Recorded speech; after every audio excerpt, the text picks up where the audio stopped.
আচ্ছা, বলুন তো এই ছবি দুটো দেখার পর আমাদের মাথায় সবার প্রথমে কি আসছে? এটাই যে স্মোকিং করা বারণ আর ছবি তোলা বারণ, তাই না? আর আমরাও আমাদের ডেইলি লাইফ কনভারসেশনে এই ধরনের সেন্টেন্সেস প্রায়শ ইউজ করি, যেখানে কোনো কিছু করা বারণ থাকে কিংবা নিষেধ থাকে। তো এই কোনো কিছু করা বারণ কিংবা কোনো কিছু করা নিষেধ এই ধরনের কথাগুলি ইংরেজিতে অনুবাদ করার জন্য আমরা একটা ফ্রেজ ইউজ করতে পারি, and that is of limits.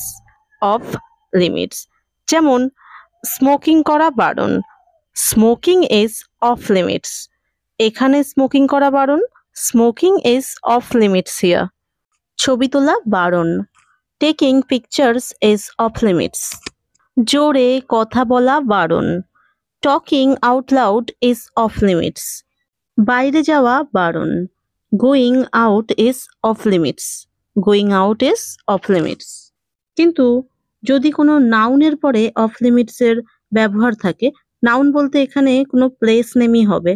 তো যদি কোনো প্লেস কিংবা এরিয়ার নামের পরে অফ লিমিটস থাকে, তার অর্থ হলো ওই স্থানে প্রবেশ নিষিদ্ধ, অর্থাৎ ওই স্থানে যাওয়া বারণ। The road is of limits, অর্থাৎ এই রাস্তায় যাওয়া বারণ।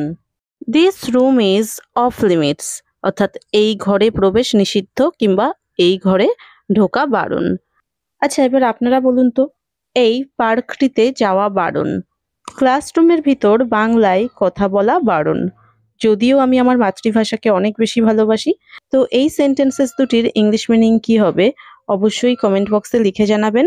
Thank you for watching and please subscribe my channel and do like, share, comment. Bye by.